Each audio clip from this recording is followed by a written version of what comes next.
जय श्रीराम जय जगन्नाथ। आपण जदि कौन दोष न थाई कोर्ट कचेरी माली मकद्दमार सम्मुखीन होउछंती बा अकारणे आपण कारादंड दोष पाउछंती ताहले एथिरे भय करिवार कोनोसी आवश्यक नाही। कारण आमे समस्त जानती ना सत्यर जय सब बेले होई थाए। तेणु जदि आपण कोर्ट कचेरी दौड़ी दौड़ी कौन काम को आप ठीक भाव में करि नाहांती ताहले गोटे सुंदर उपायटे रही ना निज द्वारा हो बा अन्य क्या द्वारा हो एकत्र बा गोटे जगार 108 हनुमान चालीसा को पाठ करी पूर्णांग यज्ञाहुति करती ताहले आपन जीवन जिते प्रकार कोर्ट कचेरी माली मकद्दमा संबंधी समस्या थी ता अचिरे दूर हो।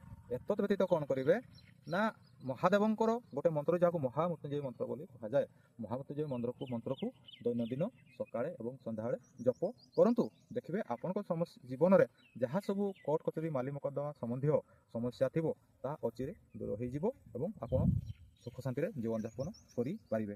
जय सीताराम।